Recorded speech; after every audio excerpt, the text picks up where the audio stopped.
यकीनन हमें भी जो है वो आपको तकलीफ़ देने की ज़रूरत पेश आती है।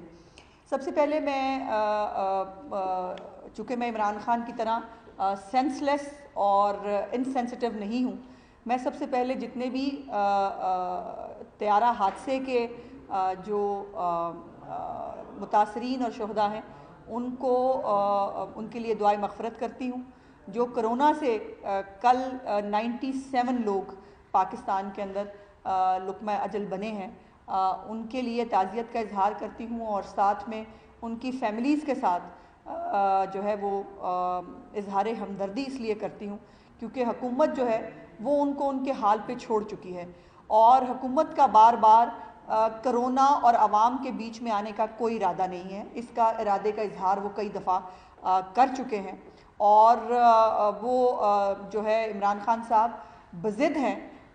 गो हमारे मुल्क में अब पिछले जब से ये ईद की शॉपिंग की तैयारी और ये सब कुछ हुआ उसके बाद से अब तक पाकिस्तान के अंदर हज़ारों केसेस में इजाफा हुआ है और डेली 400-500 से ज़्यादा लोग जो हैं वो जो है वो लुक़मा अजल बन रहे हैं। तो ये तमाम बातों के बावजूद मुझे अफसोस ये है कि वज़ीर आज़म पाकिस्तान जो चंदा लेने के लिए तो आवाम की याद आ जाती है, जिनको जो है वो हर साल चैरिटी जो है वो अपने इदारों के लिए इकट्ठी करने के लिए तो याद आ जाती है, लेकिन उनको ना त्यारा हादसे के मुतासरीन और वो लवाहिकीन जो आज भी अपने प्यारों की लाशें जो हैं वो ढूंढ रहे हैं, उनको लाशें नहीं मिल रही, उनके साथ इजहार हमदर्दी नहीं होता।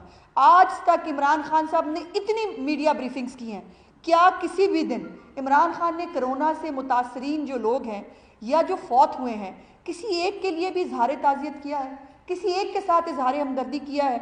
ऊपर से इतनी रीदा दलेरी है कि बार बार कहते हैं हमारे तखमीने से कम है।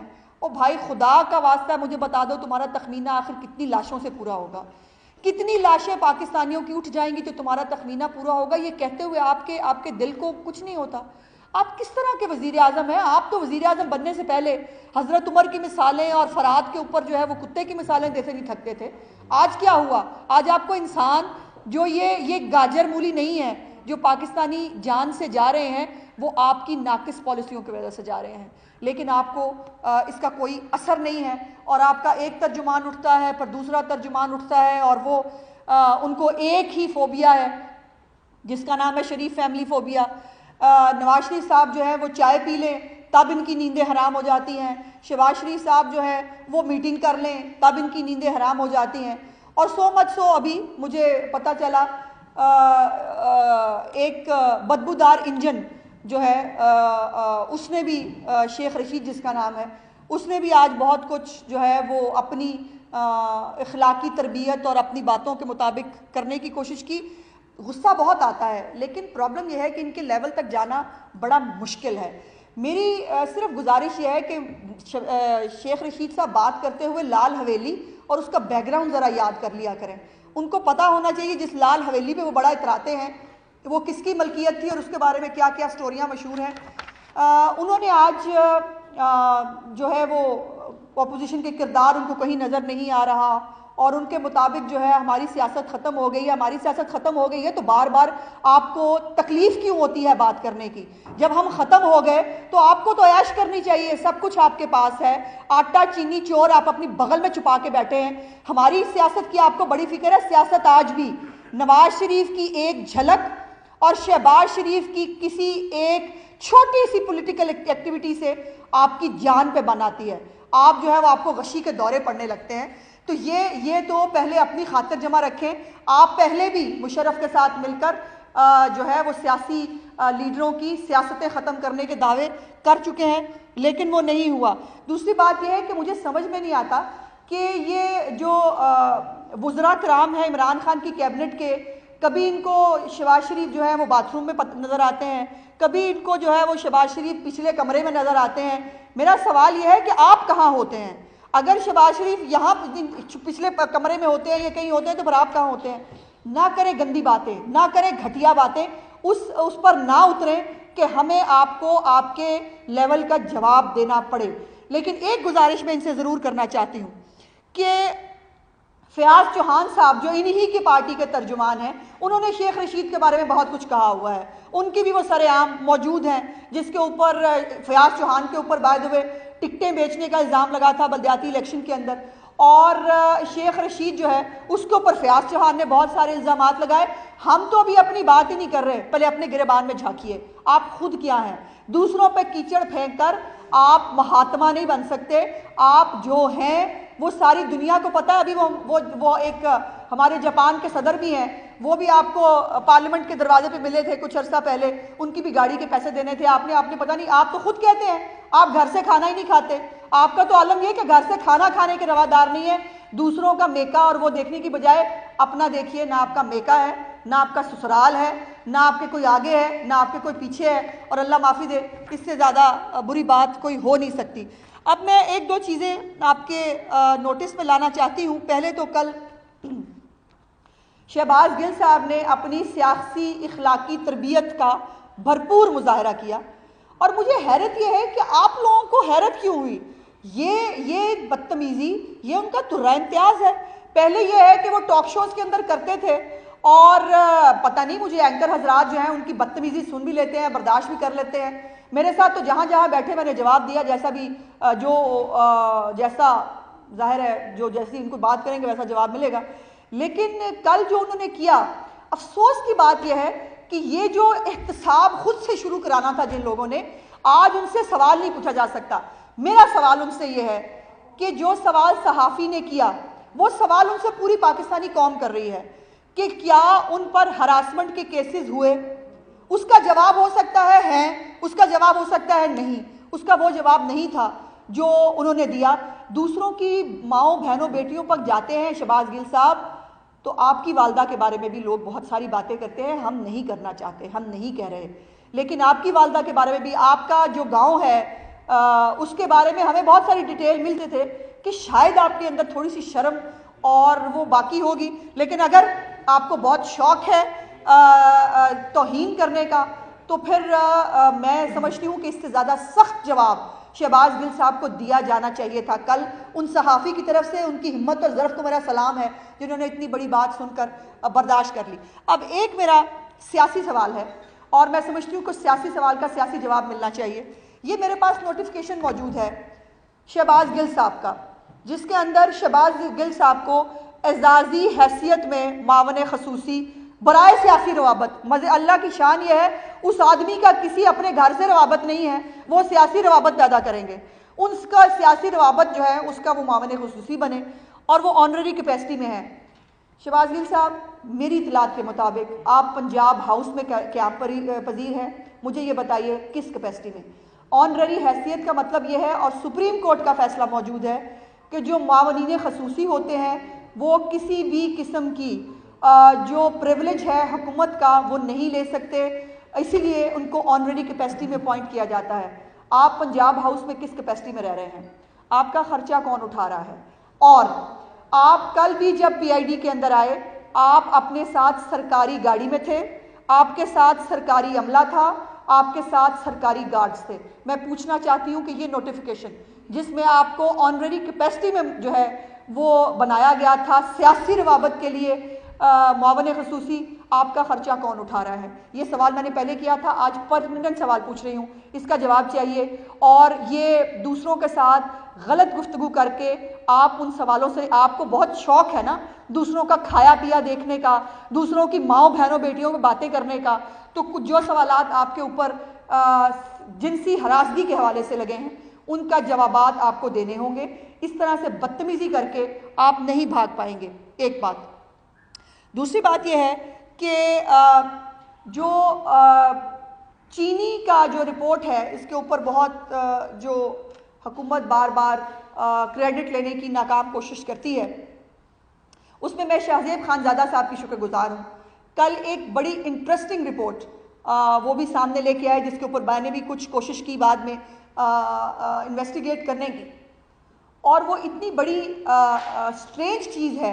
एक मैं आपको इसका बैकग्राउंड बताना चाहती हूँ। जब ये इन्होंने चीनी बाहर भिजवाने की मंजूरी दी और मीडिया पर ये बात शुरू हुई कि चीनी जो है उसकी कीमतों में इजाफा हो रहा है लोकल मार्केट के अंदर, और चीनी जो है उसकी किल्लत पैदा होने का खदशा है, तो आपको याद होगा कि जहांगीर तरीन साहब खुद मीडिया पे आए और आकर उन्होंने कहा कि इमरान खान साहब ने उनकी ड्यूटी लगाई है कि वो अब मीडिया पे जाया करें और जाकर चीनी माफिया को डिफेंड करें। और आपको याद है कि जहांगीर तरीन साहब फिर आए चैनल्स के ऊपर और आकर वो कहते रहे कि जो है वो चीनी का कोई मसला नहीं है। हमाद अजहर साहब की पिछले बजट के बाद फौरी जब चीनी की कीमत में इजाफा हुआ और कहा गया कि चीनी की कीमत में इजाफा हुआ है, जहांगीर तरीन ने इल्ज़ाम लगाया हुकूमत पाकिस्तान पर कि पाकिस्तान की हुकूमत ने टैक्सेस बढ़ाए हैं इसलिए चीनी की कीमत में इजाफा हुआ। जहांगीर तरीन साहब फिर आए हुकूमत पाकिस्तान के खिलाफ और आके कहा कि टैक्सेस में इजाफा नहीं हुआ, ये इन्होंने टैक्सेस में इजाफा गवर्नमेंट ने किया है, ये झूठ बोलते हैं कि हमने टैक्सेस में इजाफा नहीं किया। अब जो यूटिलिटी स्टोर्स को जो बड़ी इंटरेस्टिंग बात है वो ये है कि बात 3 अरब की सब्सिडी पे जो है वो हम रो रहे थे, हम कह रहे थे कि जो ये खुद कैलकुलेट किया है इन्होंने कि 1 रुपये में का इजाफा हो तो 5 अरब रुपए का नुकसान होता है। अभी भी पाकिस्तान की तमाम तर लोकल मार्केट के अंदर होलसेल के अंदर चीनी 85 रुपए से कम अवेलेबल नहीं है। और आपको याद होगा कि इमरान खान साहब ने जब ये सारा इशू शुरू हुआ था तो उन्होंने बहुत बड़ा रिलीफ दिया था पाकिस्तान की कौम को और उन्होंने सब्सिडी अनाउंस की थी चीनी के ऊपर। हर महीने उन्होंने 2 अरब रुपए की यूटिलिटी स्टोर के जरिए सब्सिडी अनाउंस की थी और उस सब्सिडी के जरिए यूटिलिटी स्टोर ने, ये उनके डॉक्यूमेंट्स के साथ प्रूव्ड है, यूटिलिटी स्टोर ने जो टेंडर भी दिया उसके मुताबिक उन्होंने चीनी खरीदी 78 रुपए की, जो पहले टेंडर हुआ। उसके बाद जहांगीर तरीन साहब आए और उन्होंने आके कहा मैं हूं सर्वाइवर इस कौम का और मैं चीनी जो है वो 67 रुपीज़ 68 रुपीज़ के दूंगा।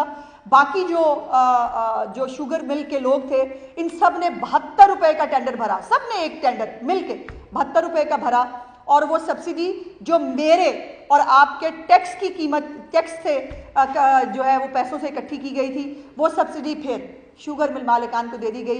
इन्हीं की रिपोर्ट के मुताबिक शुगर की कीमत जो है वो 63 और 64 रुपए से ज़्यादा नहीं बनती। अब इसके ऊपर भी शहजाद अकबर साहब तो खैर छुप गए हैं, जब से उनसे कुछ सवालात किए गए हैं वो बेचारे अब शायद मुंह दिखाने के काबिल नहीं हैं। और अब ये फिर जो है ये अब शरीफ बरादरान पे, शरीफ फैमिली पे नहीं डाल पाएंगे क्योंकि इस पूरे टेंडर का, इस पूरी सब्सिडी का, इस पूरी बरामद का शरीफ ग्रुप से कोई ताल्लुक नहीं है। ना कोई चीनी हमने बरामद की, ना कोई चीनी पे हमने सब्सिडी ली और ना ही कोई चीनी जो है यूटिलिटी स्टोर को बेची गई। अब इसके ऊपर अजीब बात यह है कि वो जहांगीर तरीन साहब कहाँ है, मैं पूछना चाहती हूँ।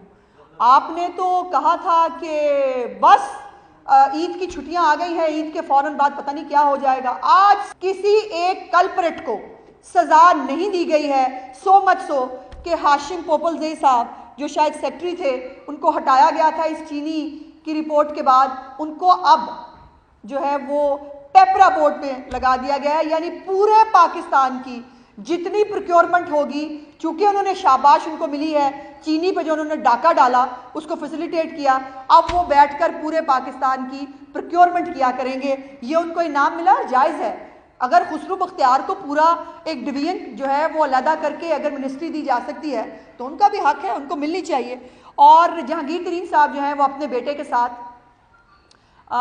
जो है वो लंदन जा चुके हैं और ये जो यहाँ के टार्जन हैं ये टार्जन ही बने रह गए। हम कार्रवाई करेंगे, वो करेंगे, आज तक किसी के ऊपर ना कार्रवाई हुई ना हो सकती है। और एक और नई बात कि अब जो आटे का बहरान है, मैंने पिछली दफ़ा भी गुजारिश की थी कि आटे का बहरान, आटे का स्कैम चीनी से कहीं बड़ा है और आटे के ऊपर अब नई प्रोक्योरमेंट हुई है, उसके बावजूद आटे की कीमत में 100 से 150 रुपये का इजाफा। और कल मैं देख रही थी नान बाई एसोसिएशन ने भी कह दिया कि रोटी और नान की कीमत में भी उन्होंने जो है वो 2-2, 4-4 रुपये का इजाफा कर दिया है। मैं पूछना चाहती हूँ, इमरान खान साहब जब से आए हैं तब से अल्लाह ताला तो उनकी तो नाराज़गी नज़र आ ही रही है, एक नहूसत का तो शिकार हम हैं ही हैं शायद, लेकिन जो इनकी नलायकी और गफलत की सज़ा पाकिस्तान भुगत रहा है। आपने खुद एडमिट किया कि कोरोना के ऊपर जो है वो हम बॉर्डर्स जो है वो नहीं कर सके प्रॉपरली, और आज जो कोरोना के जरिए जो लोग जिसका शिकार हो रहे हैं उसका जवाब इनके पास नहीं है। आप आटा नहीं दे सकते, आप चीनी नहीं दे सकते, आप लोगों को रिलीफ नहीं दे सकते। और हाँ, आज मैं वंस फॉर ऑल ये जो इनका सादिक और अमीन खान है ना, उसके ऊपर बात करना चाहती हूँ। ये पाकिस्तान की तारीख का वो सादिक और अमीन है जो फेक एनओसी के ऊपर सादिक और अमीन डिक्लेयर हुआ, मेहरबानी है अदालतें फैसले देती हैं, लेकिन वो फैसले जो है रिव्यू भी हो जाते हैं, वो फैसले वक्त आने के बाद चेंज भी हो जाते हैं, उनके ऊपर दोबारा भी अदालत में जाया जा सकता है। आज भी रिकॉर्ड पे मौजूद है कि जो यूनियन काउंसिल एग्जिस्ट ही नहीं करती थी, जिस यूनियन काउंसिल का एनओसी लगाया इमरान खान साहब ने अपनी जो है उसके साथ, और फिर इंटरेस्टिंग पाकिस्तान शायद दुनिया की कोई नई मनी ट्रेल एग्जिस्ट हुई जिसमें मियाँ बीवी के बीच में एक तीसरा राशिद खान आया, और वो राशिद खान के थ्रू जो है वो मनी ट्रेल हुई, और जमायमा बीबी का बेनामी का लेटर आज भी हमारे पास मौजूद है। उसके बावजूद ये सादिक और अमीन जो है इसको कहते हुए ये इनको थोड़ी सी शर्म आ जानी चाहिए। कुछ सर्टिफिकेट इमरान खान साहब की ना सादिक और अमीनी के और भी हैं, वो भी एग्जिस्ट करते हैं, वो मौजूद हैं। और ये जो सादिक और अमीन खान है ना, इसने अब बाकी तो छोड़िए, बाकी इस पर नहीं जाते, ये इससे साबित है ये जितना बड़ा झूठा और बददयानत आदमी है, इससे इसकी निशानदेही होती है। जितने झूठ बोलकर आया, ये महंगाई से लेकर लोगों को रिलीफ देने से लेकर पेट्रोल की कीमत से लेकर आम आदमी की जिंदगी में और नौकरियां और घर देने के, कौन सा झूठ है जो इस आदमी ने हुकूमत में आने के लिए नहीं बोला, और आज वो झूठ की कीमत जो है वो पाकिस्तान भुगत रहा है। और ये कितना बड़ा अमीन है, उसकी अमीनी की दास्तान जो है वो इलेक्शन कमीशन पूछ रही है। इलेक्शन कमीशन को 5 साल हो गए इसकी अमीनी का सर्टिफिकेट लेके फिर रही है और पूछ रही है कि हमें बता दें कि जो ज़कात और खरात के पैसे आपने खाए वो कहाँ है। इमरान खान साहब ने जमान पार्क का जो घर बनाया, उस घर का उसके ऊपर जो पैसे लगाए, वो कहीं पर भी मैंने उनके डॉक्यूमेंट्स देखे हैं, उनके किसी भी डॉक्यूमेंट के अंदर जो उन्होंने इलेक्शन कमीशन में जमा कराया उसका जिक्र नहीं है। वो 8 से 10 करोड़ रुपया कैसे लगा, इसका कोई जिक्र मौजूद नहीं है। बराए मेहरबानी ये सादिक और अमीन खान से इसका सर्टिफिकेट भी जो है वो लेके दिखा दें। और आखिरी बात जो मैं इस हवाले से और करना चाहती हूँ, ट्रांसपेरेंसी इंटरनेशनल ने ये एक लेटर लिखा है जी 21 मई को उस्मान खान बुज़दार साहब के नाम, ये लेटर है मेरे पास, जिसके अंदर उन्होंने लिखा कि नागहानी आफात के अंदर और इस चीज़ की इजाज़त है रूल 66 के तहत कि आप बग़ैर जो पेपरा रूल्स हैं उनको आप बाईपास करके फौरी तौर पर, चूँकि इमरजेंसी है, आप चीज़ें ख़रीद सकते हैं, इसकी इजाज़त है। लेकिन उसके आगे यही रूल कहता है कि आपको जब आप ये प्रोक्योरमेंट कर लें तो आपको अपनी वेबसाइट के ऊपर ये तमाम डिटेल्स डालनी होती हैं। आपने क्या ख़रीदा, कहाँ से ख़रीदा, कितने पैसों का ख़रीदा, ताकि आम आदमी हम देख सकें कि जो मास्क, जिसका आज सुप्रीम कोर्ट पूछ रही है कि जो मास्क जो है वो थोक में चंद रुपए के मिलते हैं, वो आपने कितने के ख़रीदे, ये हमें पता होना चाहिए। और मैं ये बात रिकॉर्ड पर लाना चाहती हूँ कि हुकूमत पंजाब ने और हुकूमत पाकिस्तान ने भी शायद अभी तक कोई भी डिटेल्स जो प्रोक्योरमेंट इन्होंने कोरोना के नाम पे की है, कोई भी डिटेल अपनी वेबसाइट्स पे जारी नहीं की। और ये बहुत बड़ी एक वायलेशन है कानून की कि आपको जो चीज़ें आपने ख़रीदी हैं उसका ऑडिट भी होना चाहिए और वो चीज़ें सामने आनी चाहिए, आपने कहाँ से क्या लिया। और इमदाद, जितनी इमदाद आपको कोरोना के नाम पे मिली, वो वैसे कहीं कोई कैलकुलेट करके बता रहा था, जितनी इमदाद का चर्चा हुआ है। और चंदा, मज़े की बात यह है, चंदा भी हम दें, कोरोना से भी हम लड़े, मरे भी हम, और अस्पतालों में फैसिलिटीज़ भी हमारे लिए ना हो, लेकिन इमरान खान साहब कुछ नहीं कर सकते, आपने सिर्फ घबराना नहीं है। तो ये जो एक वायलेशन है, ये बड़ी वायलेशन है प्रोक्योरमेंट रूल्स की, हुकूमत पाकिस्तान, हुकूमत पंजाब के कवानीन की, इसको फौरी तौर पर पेपरा की वेबसाइट पे जारी होना चाहिए ताकि मैं और आप देख सकें कि कहाँ से क्या कुछ जो है वो ख़रीदा गया। और दूसरी आखिरी बात मैं ये करते हुए कहना चाहती हूँ कि शहबाज शरीफ अदालत जाए, उन तमाम बातों के बावजूद टार्जन बनने वाला है। ये अजीब कानून है जो इमरान खान के लिए और है, शहबाज शरीफ के लिए और है। इस कानून को हम नहीं मानते। अगर वो हेलीकॉप्टर में केस में पेश नहीं हो सकता, इश्तिहारी होते हुए वजीर आजम हो सकता है, और शहबाज शरीफ जो है वो अदालत नहीं जा सकते, ऐसा कानून नहीं मानते। और ऐसा कानून भी नहीं मानते जो जहांगीर तरीन की चीनी चोरी के लिए और हो और शाहिद खाकान अब्बासी के लिए और हो। ऐसे कानून को नहीं मानते। खुसरो बख्तार के लिए कानून और है और एहसन इकबाल के लिए कानून और है, नहीं मानते हैं ऐसे कानून को। और उसके बाद आप कहें नैब आज़ाद है, तो ये नैब की जो आज़ादी है ये शायद ये झुंझुना अब मज़ीद आपके काम नहीं आ सकेगा। ये जुल्फ़ी बुखारी हुकूमत में आने से पहले इनके रिकॉर्ड मौजूद है, कहा गया कि जुल्फ़ी बुखारी कोऑपरेट नहीं कर रहे, लेकिन उनका केस ख़त्म कर दिया गया। फिरदौस बाजी मावन खसूसी बनने से पहले उनके ऊपर केसेस थे, जैसे ही वो इंसाफ लॉन्ड्री में धुली वो पाक हो गई। बाबर अवान साहब, राजा परवेज अशरफ जिसने लेटर्स लिखे अपने वजीर कानून को नंदीपुर के ऊपर और सुप्रीम कोर्ट के फैसले के बाद बाबर अवान के ऊपर केसेस जो हैं वो दायर किए गए, वो जो है वो बरी हो गए। राजा परवेज अशरफ आज भी अदालतों को भुगत रहे हैं और ये अजीब मामलात हैं कि जिसके ऊपर आप दूसरों को और तरह ट्राई करना चाहते हैं। तो अब नैब को, ये जो नैब का झुंझुना है ये आप अपनी जेब में डालिए। ऐसा कानून जो सियासी इंतकाम पे मबनी है, जो पूरी कौम देख रही है, उस सियासी इंतकाम को हम नहीं मानते और अदालतों से हमेशा आज तक रिलीफ मिला है। डिटेल्स आपको थोड़ी सी अता साहब भी अब ज़रूर बताएंगे। अदालतों के हवाले से हम पहले भी अदालतों से सुरखरू हुए हैं, इंशाल्लाह अब भी होंगे और इनको पहले भी जिल्लत मिली थी, आइंदा भी जिल्लत ही मिलेगी।